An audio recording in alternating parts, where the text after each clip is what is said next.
그날은 6월인데도 한여름처럼 날이 더웠습니다. 저녁 6시 가정부 김명숙은 하루 일을 마치고 옷을 갈아입으며 퇴근 준비를 하고 있었죠. 명숙 씨, 오늘 대청소 하느라고 힘들었지? 내일은 1시간 늦게 출근해. 고생 많았어요. 이영숙은 부엌에서 내일 아침 반찬거리를 정리하며 말했습니다. 명숙은 웃으면서 대답했어요. 내일 1시간 늦게 출근해도 되는 거예요? 그러면서 가까이 다가가 쪽지를 주며 낮게 소근거렸습니다. 아무 말 말고 여기 한번 찾아가 보세요. 영숙은 의아한 표정으로 쪽지를 받았습니다. 명숙의 표정이 심상치 않았어요. 평소 차분하고 묵묵히 일만 하던 그녀가 이렇게 긴장된 모습을 보이는 건 처음이었습니다. 이게 뭐예요? 영숙이 작은 목소리로 물었습니다. 명숙은 주변을 살피며 더 낮은 목소리로 속삭였어요. 내일 오후 2시 이 주소로 가보세요. 꼭이요. 사모님 딸과 관련된 일입니다. 영숙은 쪽지를 펼쳐보았습니다. 강남구 어딘가의 주소가 적혀 있었어요. 갑작스러운 명숙의 행동에 의아했지만 딸 수진의 이름이 언급되자 가슴이 철렁 내려앉았습니다. 우리 수진이가 왜요? 무슨 일이 있는 건가요? 영숙이 다급하게 물었습니다. 명숙은 고개를 저었어요. 지금은 말씀드릴 수 없어요. 그냥 내일 꼭 가보세요. 그리고 사위분께는 절대 이 일을 말하지 마세요. 그 말을 남기고 명숙은 서둘러 집을 나갔습니다. 영숙은 한동안 주방에 멍하니 서 있었어요.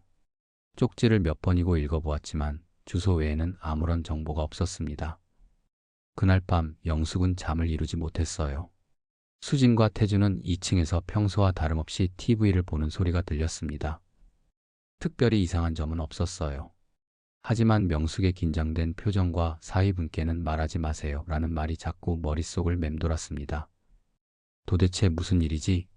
우리 태준이가. 아니야, 그 아이는 그럴 리가 없어.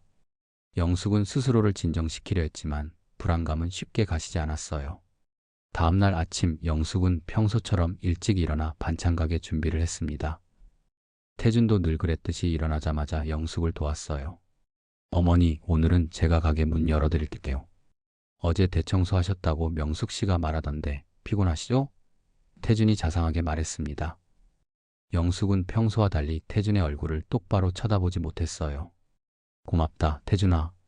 그런데 오늘 오후에 잠깐 약속이 있어서 가게 좀 일찍 닫을 것 같아. 약속이요? 어디 아프신 건 아니죠? 태준이 걱정스럽게 물었습니다. 아니, 그냥 오랜만에 동창회가 있어서. 영숙은 생전 처음으로 사위에게 거짓말을 했어요. 입에서 나온 말이 어색하게 느껴졌습니다. 아, 그러시구나. 제가 모셔다 드릴까요? 아니야, 괜찮아. 지하철 타고 갈게. 너는 회사 가봐. 태주는 고개를 끄덕이고 출근 준비를 했습니다. 수지는 이미 전날 밤 출장 때문에 지방으로 내려가 있었어요. 오전 내내 영숙은 가게에서 일하면서도 정신이 산만했습니다. 손님들에게 잔돈을 잘못 거슬러 주기도 하고 주문을 혼동하기도 했어요. 그럴 때마다 명숙의 얼굴과 그 쪽지가 떠올랐습니다. 드디어 오후 1시 영숙은 가게 문을 닫았습니다. 평소라면 절대 일찍 문을 닫지 않았겠지만 오늘은 달랐어요. 집으로 돌아와 옷을 갈아입고 화장을 가다듬은 후 그녀는 쪽지에 적힌 주소로 향했습니다. 강남의 한 고급 아파트 단지. 영숙은 택시에서 내려 아파트를 올려다보았어요. 초인종을 누르기도 전에 그녀는 망설였습니다. 정말 들어가야 하나? 이게 다 무슨 일이지? 그때였습니다. 주차장에서 검은색 외제차 한 대가 들어오는 것이 보였어요. 영숙은 본능적으로 몸을 숨겼습니다. 차에서 내린 사람은 다름 아닌 태준이었습니다. 그는 분명 회사에 있어야 할 시간이었어요. 영숙의 심장이 빠르게 뛰기 시작했습니다. 그녀는 아파트 기둥 뒤로 몸을 숨긴 채 태준의 움직임을 지켜보았어요. 태준은 주변을 한번 둘러본 뒤 아파트로 들어갔습니다. 태준이가 여기서 뭘 하는 거지? 영숙은 혼란스러웠지만 본능적으로 그를 따라가야 한다고 느꼈어요. 그녀는 조심스럽게 아파트 로비로 들어갔습니다. 태준은 이미 엘리베이터를 타고 올라간 뒤였어요. 영숙은 로비에 있는 엘리베이터 위치 표시 등을 주시했습니다. 디지털 숫자가 올라가다 멈춘 곳은 15층이었어요. 영숙은 잠시 망설이다 엘리베이터 버튼을 눌렀습니다. 다른 엘리베이터가 도착하자 그녀는 안으로 들어가 15층 버튼을 눌렀습니다. 버튼을 누르는 그녀의 손이 떨렸어요. 엘리베이터 문이 열리자 그녀는 조심스럽게 복도로 나왔습니다. 긴 복도에는 4개의 문이 있었습니다. 어느 집인지 알 수 없었지만 영숙은 한쪽 모퉁이에 숨어 기다리기로 했습니다. 10분, 20분이 지나도 태준은 나오지 않았어요. 그때 1503호 문이 열렸습니다. 태준이 나오는 순간 영숙은 숨을 죽였어요. 더 충격적인 것은 그 뒤였습니다. 태준의 뒤로 젊은 여자가 따라 나왔어요. 그녀는 태준의 넥타이를 고쳐주며 웃고 있었습니다. 두 사람은 서로를 바라보며 무언가 속삭였고 여자는 태준의 뺨에 키스를 했습니다. 영숙은 자신의 눈을 의심했어요. 태준 자신이 아들처럼 여기던 사위가 다른 여자와 함께 있었습니다. 그것도 딸 수진이 출장 간 사이에. 태준이 엘리베이터를 타고 내려가자 영숙은 분노와 배신감으로 가슴이 터질 것 같았어요. 그녀는 떨리는 손으로 휴대폰을 꺼내 단호하게 결정했습니다. 먼저 112에 전화를 걸었습니다. 여보세요, 경찰서죠? 강남구 압구정동 스타 아파트 15층에 사는 제 사위가 중혼을 저질렀습니다. 확인하고 싶어요. 지금 바로 와주세요. 전화를 끄는 영숙은 아직도 얼얼한 마음으로 딸 수진에게도 전화를 걸었어요. 수진아, 엄마가 할 말이 있어. 지금 바로 강남으로 와야 해. 수진의 걱정스러운 목소리가 들렸습니다. 엄마, 무슨 일이에요? 갑자기 올라오라고 하시고. 지금은 설명하기 어려워. 그냥 빨리 와. 그리고 태준이한테는 연락하지 마. 마지막으로 영숙은 명숙에게도 메시지를 보냈어요. 고마워요, 명숙 씨. 당신 말이 맞았어요. 이제 경찰을 불렀습니다. 영숙은 아파트 앞 벤치에 앉아 경찰이 오기를 기다렸습니다. 그녀의 마음은 혼란스러웠어요. 어떻게 이런 일이 일어날 수 있을까? 어떻게 자신이 그토록 믿었던 사위가, 딸이 그토록 사랑했던 남편이 이중 생활을 하고 있었을까? 하늘이 무너지는 것 같은 배신감에 눈물이 흘렀습니다. 얼마 지나지 않아 경찰차 2대가 도착했어요. 영숙은 일어나 경찰관들을 맞이했습니다. 제가 신고했습니다. 15층 1503호로 가야 해요. 경찰관들이 사건의 개요를 물었고 영숙은 간략하게 설명했습니다. 그들은 영숙을 대동하고 15층으로 올라갔어요. 1503호 앞에서 한 경찰관이 초인종을 눌렀습니다. 문이 열리고 태준과 키스를 나눴던 그 여자가 나타났어요. 그녀의 품에는 갓난아기가 안겨 있었습니다. 여자는 경찰관들을 보고 놀란 표정을 지었습니다. 최유진 씨 맞으십니까? 경찰관이 물었습니다. 여자는 당황한 기색이 역력했어요.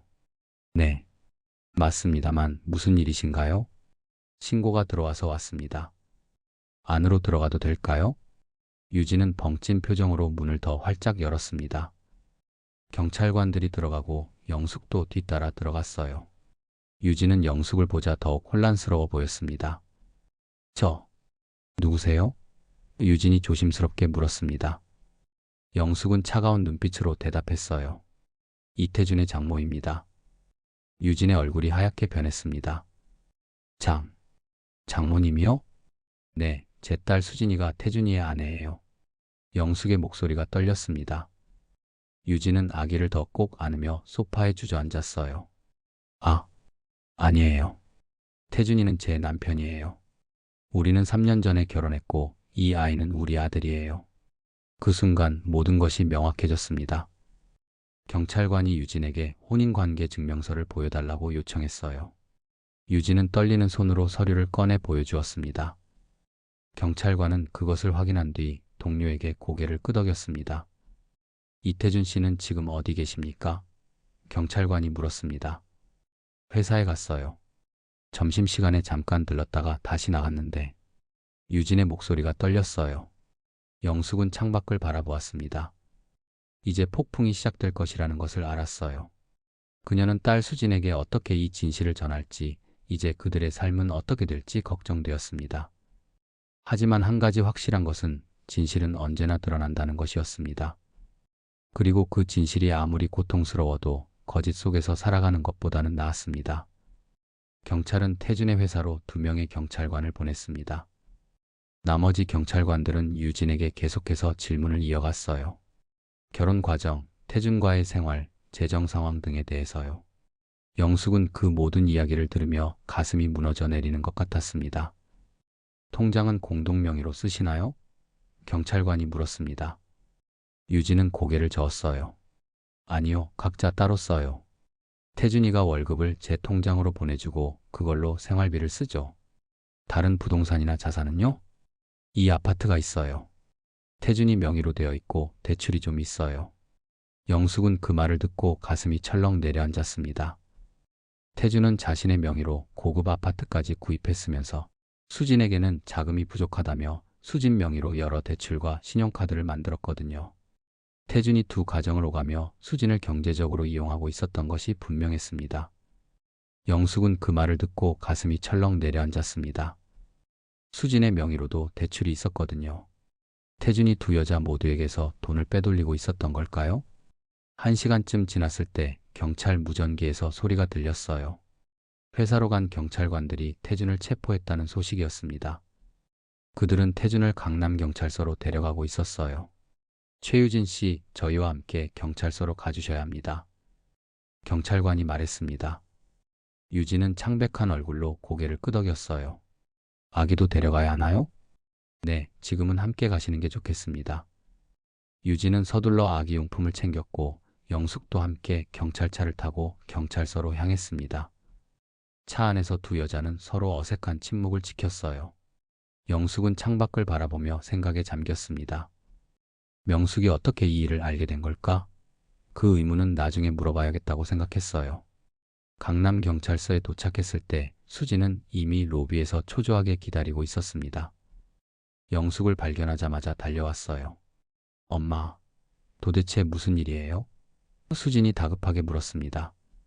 그때 다른 경찰차가 도착했고 수갑이 채워진 태준이 내렸습니다. 수진은 그 광경을 보고 얼어붙었어요. 오빠, 무슨 일이에요? 왜 수갑을? 수진이 태준에게 다가갔습니다. 태준은 고개를 푹 숙인 채 대답하지 않았어요. 그 뒤로 아기를 안은 유진이 내렸고 수진은 그제야 유진과 아기를 발견했습니다. 저분은 누구예요? 왜 여기 있는 거죠? 영숙이 딸의 손을 꼭 잡았습니다. 수진아, 진정하고 내 말 들어. 태준이는 이미 결혼한 사람이었어. 저 여자분이 그의 첫 번째 아내야. 수진의 얼굴에서 핏기가 가셨어요. 그녀는 유진을 바라보았고 유진도 수진을 바라보았습니다. 두 여자 사이에 묘한 긴장감이 감돌았어요. 거짓말이죠? 수진이 떨리는 목소리로 말했습니다. 오빠, 이게 다 무슨 소리야? 태준은 여전히 고개를 들지 못했어요. 경찰관이 그를 조사실로 데려갔고 수진과 유진은 각각 다른 조사실로 안내되었습니다. 영숙은 로비의 의자에 앉아 깊은 한숨을 내쉬었습니다. 몇 시간 후 조사가 끝났습니다. 수진은 창백한 얼굴로 나왔어요.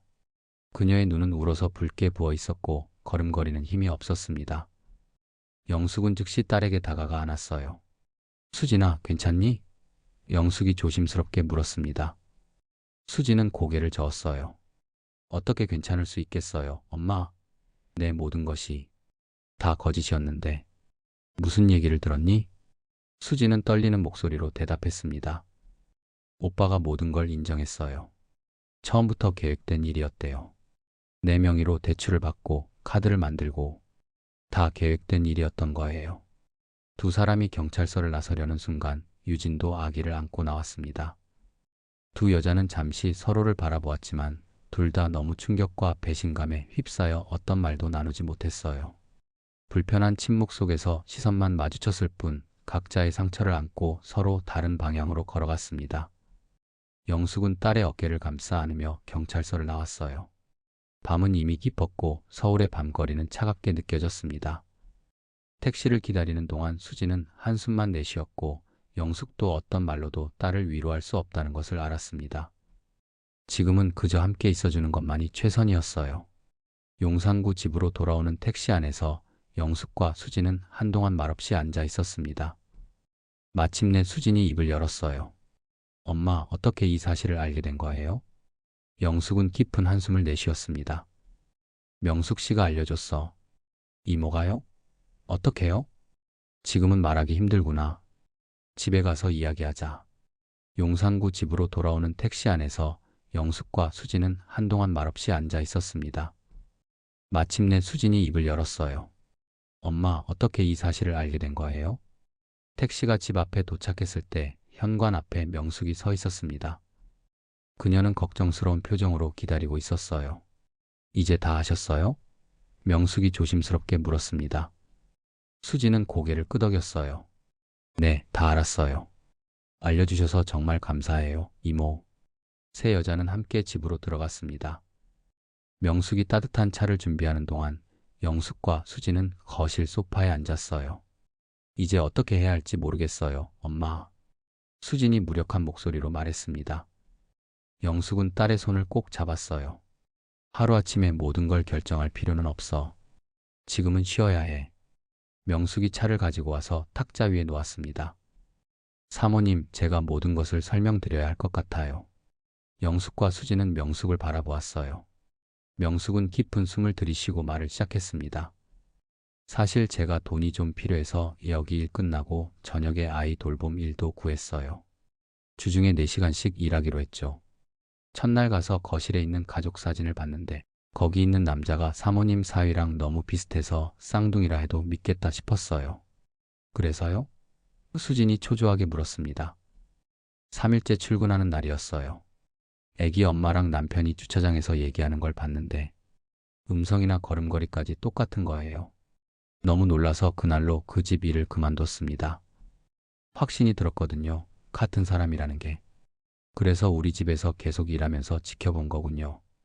영숙이 말했어요. 네. 사모님께 어떻게 말씀드려야 할지 고민했어요. 증거도 없고 그냥 의심만으로 말씀드리면 안 될 것 같았고 며칠을 고민하다가 주소를 적어 쪽지를 드리기로 했습니다. 직접 확인하시는 게 가장 확실할 것 같았거든요. 수진의 눈에서 눈물이 흘러내렸어요. 그런 쪽지를 주셨다니 얼마나 고민하셨을까요? 명숙은 미안한 표정을 지었습니다. 더 일찍 말씀드렸어야 했는데 확신이 없어서 망설였어요. 아니에요, 괜찮아요. 그래도 알게 해주셔서 감사합니다. 수진은 쓴웃음을 지었어요. 이제는 진실을 알고 앞으로 나아갈 수 있으니까요. 영숙은 차를 한 모금 마시고 물었습니다. 명숙 씨, 그 여자, 유진 씨는 정말 아무것도 몰랐던 걸까요? 명숙은 고개를 끄덕였어요. 그런 것 같아요. 그녀도 피해자인 것 같았어요. 제가 일하는 동안 그녀는 태준 씨를 정말 사랑하는 것처럼 보였고 아기에게도 좋은 엄마였어요. 수지는 깊은 한숨을 내쉬었습니다. 이중 생활을 하면서 우리 둘 다 속였다니 어떻게 그럴 수 있을까요? 아무도 대답하지 않았어요. 그 질문에 대한 답은 태준만이 알고 있을 테니까요. 수진아, 이제 어떻게 할 생각이니? 영숙이 조심스럽게 물었습니다. 수진은 잠시 생각에 잠겼다가 대답했어요. 이혼해야죠. 그리고 모든 재정 상태를 확인해야 해요. 제 명의로 된 것들이 또 있을지도 몰라요. 그래, 현명한 판단이야. 영숙이 딸의 어깨를 토닥였습니다. 엄마가 도울게. 이모도 도와주실 수 있나요? 수진이 물었어요. 경찰에 증언도 해주시고. 명숙은 단호하게 고개를 끄덕였습니다. 물론이죠. 제가 아는 한 모든 것을 말씀드릴게요. 그날 밤 수진은 엄마 방에서 함께 잤습니다. 영숙은 오랜만에 딸과 같은 이불을 덮고 누웠어요. 수진이 어렸을 때처럼 등을 토닥여 주었습니다. 엄마. 수진이 어둠 속에서 속삭였어요. 너무 바보 같아요. 어떻게 그런 사람을 못 알아봤을까요? 영숙은 딸의 머리를 쓰다듬었습니다. 내 잘못이 아니야, 수진아. 사랑은 때로 우리를 눈멀게 만들지. 정말 그랬나 봐요. 수진이 쓴웃음을 지었어요. 하지만 이제 눈을 떴어요. 다시는 같은 실수를 하지 않을 거예요. 그래, 이건 끝이 아니라 새로운 시작이야. 넌 강한 아이니까 이겨낼 수 있어. 수진은 엄마의 손을 꼭 잡았습니다. 엄마가 있어서 다행이에요. 영숙은 딸을 안아주었어요. 비록 가슴 아픈 진실이었지만 이제 그들은 함께 이겨나갈 것입니다. 명숙의 용기 있는 행동이 아니었다면 아마도 수진은 계속해서 태준의 거짓말에 속아 살았을 거예요. 진실은 때로 고통스럽지만 그 고통을 통해 더 강해질 수 있다는 것을 영숙은 알고 있었습니다. 어둠이 짙을수록 별빛은 더 밝게 빛나는 법이니까요. 일주일이 지났습니다. 태주는 사기와 중혼 혐의로 구속 상태였어요. 수지는 점점 더 많은 충격적인 사실을 알게 되었습니다. 변호사를 통해 확인해 보니 태주는 수진 명의로 여러 건의 대출과 신용카드를 만들어 약 1억 원에 달하는 빚을 만들어 놓았던 거예요. 어떻게 이런 일이? 수지는 변호사가 보내준 서류를 보며 절망했습니다. 영숙은 딸의 옆에 앉아 어깨를 감싸 안았어요. 이제 다 밝혀졌으니 하나씩 해결해 나가면 돼. 변호사 선생님이 말씀하셨잖아. 사기 증거가 명백하니 책임을 면할 수 있을 거라고. 수지는 고개를 끄덕였지만 그녀의 눈빛은 공허했어요. 태준과의 결혼 생활 3년이 모두 거짓이었다는 사실을 받아들이기는 너무 힘들었습니다. 그날 오후 명숙이 평소처럼 일하러 왔습니다. 그녀의 표정이 어딘가 불편해 보였어요. 무슨 일 있으세요? 영숙이 물었습니다. 명숙은 주변을 살피더니 낮은 목소리로 말했어요. 사모님, 오늘 아침 유진 씨가 찾아왔었어요. 제가 반찬 가게 문 열기 전에요. 유진 씨요? 어떻게 여기를? 영숙이 놀라서 물었습니다. 아마 경찰서에서 주소를 알아냈나 봐요. 아기를 안고 있었는데 많이 지쳐 보였어요. 수진이 거실에서 나오며 대화에 끼어들었습니다. 유진 씨가요? 무슨 얘기를 하던가요? 명숙은 조심스럽게 대답했어요. 저한테 수진 씨를 만나게 해달라고 부탁했어요. 너무 절박해 보여서 제가 가게 주소만 알려드렸어요. 수진은 얼굴이 굳었습니다. 저를 왜 만나려고 하는 거죠? 말씀은 안 하셨지만 아마 태준 씨 때문인 것 같아요. 명숙이 조심스럽게 말했습니다. 경찰 조사 과정에서 태준 씨의 재산을 피해자들이 나눠 가질 수 있다는 이야기를 들었대요.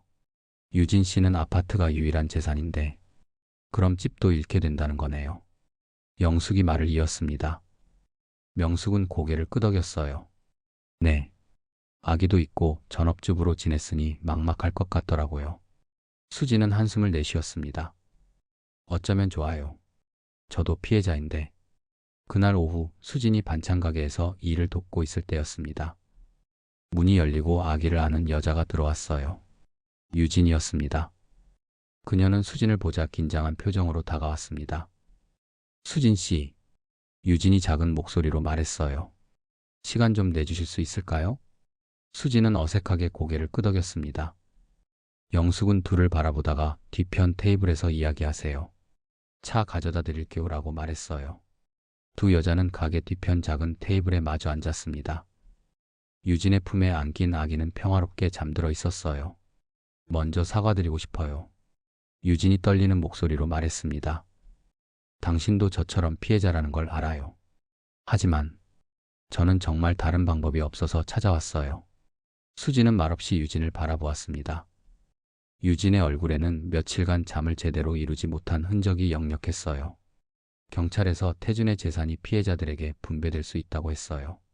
유진이 계속해서 말했습니다. 그런데 저희가 사는 아파트가 태준 명의로 되어 있거든요.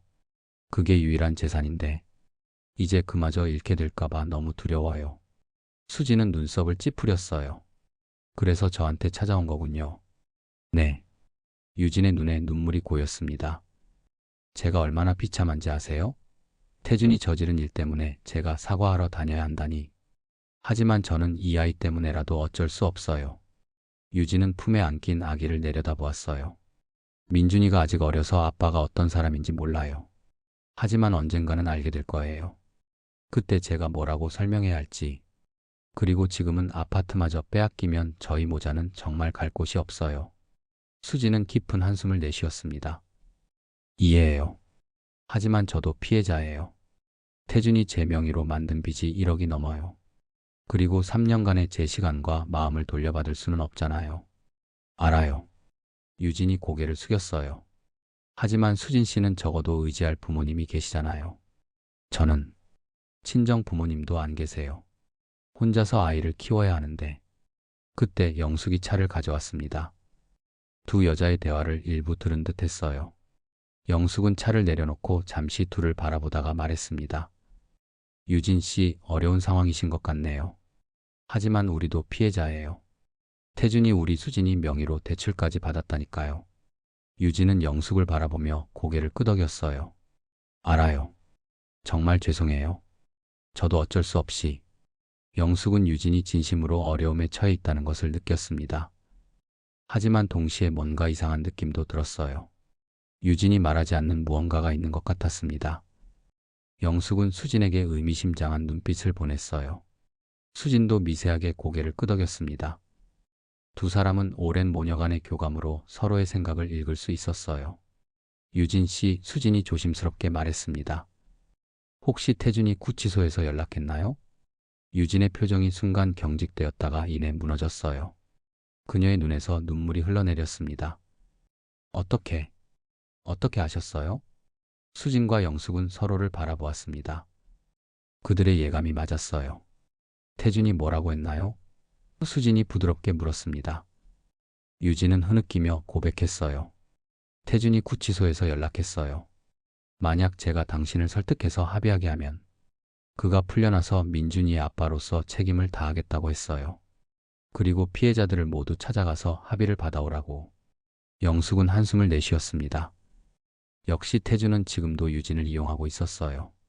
그는 아내의 절박한 상황과 모성애를 이용해 자신의 탈출구를 만들려 하고 있었던 겁니다. 수진은 유진의 손을 잡았어요. 유진 씨, 태준은 지금도 당신을 이용하고 있어요. 그 사람은 아마 진심이 아닐 거예요.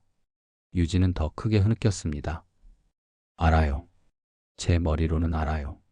하지만 제 마음은 아이 때문에라도 마지막 기회를 주고 싶었나 봐요. 영숙은 따뜻한 눈빛으로 유진을 바라보았어요. 유진 씨, 우리가 당신을 도울 방법을 함께 찾아봐요. 하지만 태준의 말만 믿고 행동하는 건 위험해요. 그 사람은 지금도 거짓말을 하고 있을 가능성이 높아요. 다음 날 수진은 변호사를 만나 정확한 상황을 확인했습니다. 태준의 재산 중 사기로 얻은 것은 피해자들에게 분배될 수 있지만 유진과 살던 아파트는 태준이 결혼 전부터 가지고 있던 재산이라 상황이 복잡했어요. 한편 영숙은 경찰에 연락해 다른 피해자들에 대한 정보를 확인했습니다. 놀랍게도 태준은 다른 피해자들에게도 연락을 취하고 있었어요. 각각 다른 말로 회유하고 있었던 겁니다. 저녁에 유진이 다시 찾아왔습니다. 이번에는 영숙의 집에서 만났어요. 명숙도 아이를 돌봐주기 위해 함께 있었습니다. 유진 씨, 태준이 당신에게만 연락한 게 아니었어요. 영숙이 조심스럽게 말했습니다. 그는 다른 피해자들에게도 각각 다른 약속을 하며 접촉하고 있었어요. 유진의 얼굴이 창백해졌어요. 정말요? 네. 경찰에서 확인했어요. 영숙이 고개를 끄덕였습니다. 태준은 지금도 여러 사람을 조종하려 하고 있어요. 유진은 소파에 힘없이 주저앉았습니다. 제가 정말 바보였네요. 또 그의 말에 속았어요. 수지는 유진의 옆에 앉았어요. 당신의 잘못이 아니에요. 태준은 정말 교묘하게 사람들의 약점을 이용하는 사람이니까요. 하지만 이제 우리는 그를 알아요. 변호사와 상담해봤어요.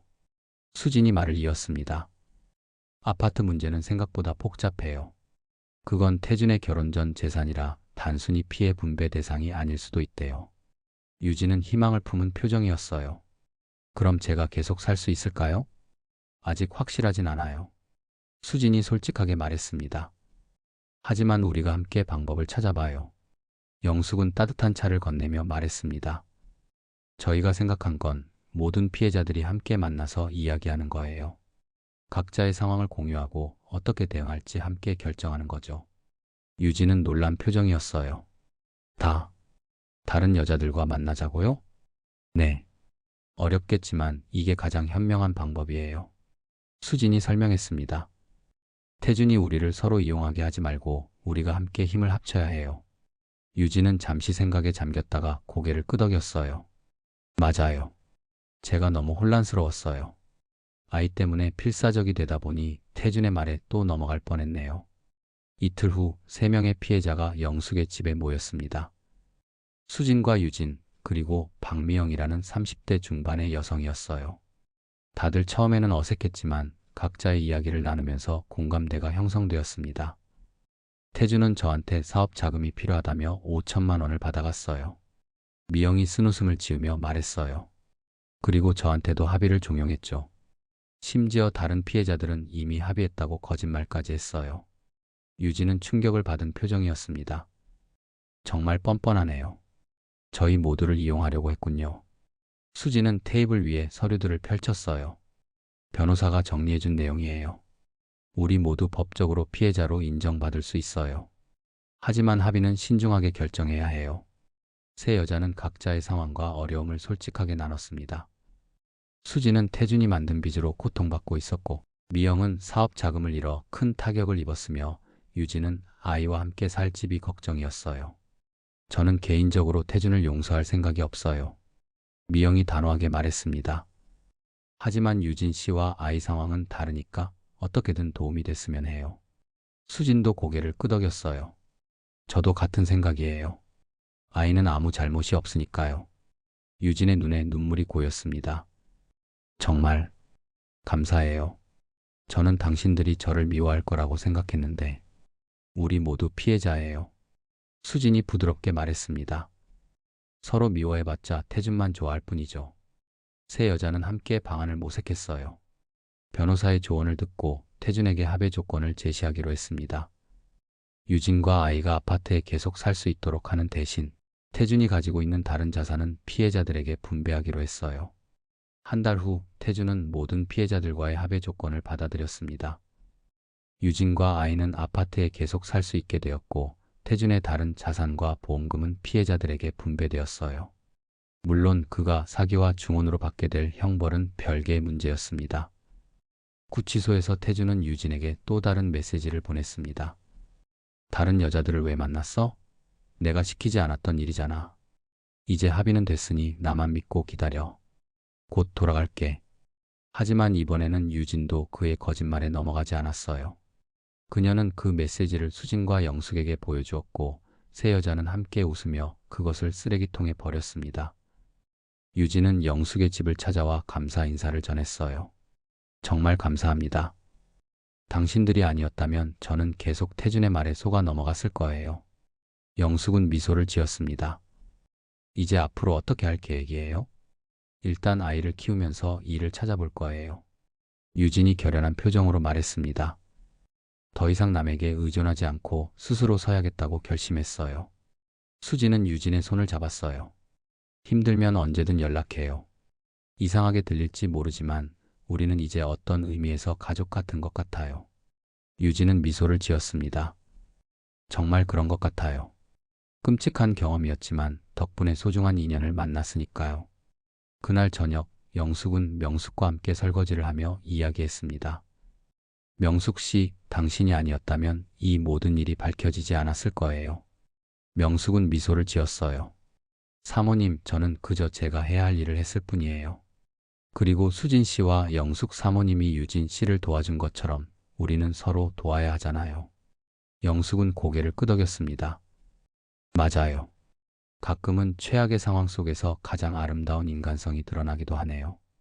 거실에서는 수진이 유진의 아이 민준이를 안고 놀아주고 있었어요. 처음에는 어색했지만 이제 그녀는 민준이의 웃는 모습에 진심으로 미소 지을 수 있었습니다. 아이는 아버지의 잘못과 상관없이 그저 순수한 사랑받아 마땅한 존재였으니까요. 수지는 창밖을 바라보았어요. 봄비가 내리고 있었습니다. 마치 모든 아픔을 씻어내고 새로운 시작을 알리는 것처럼. 그녀의 삶은 크게 흔들렸지만 이제 다시 단단히 제자리를 찾아가고 있었습니다. 때로는 가장 깊은 상처가 가장 큰 성장의 기회가 되기도 하니까요. 오늘의 이야기 재미있게 들으셨나요? 다음에 더 큰 흥미로운 이야기로 찾아오겠습니다. 긴 시간 시청해 주셔서 감사합니다.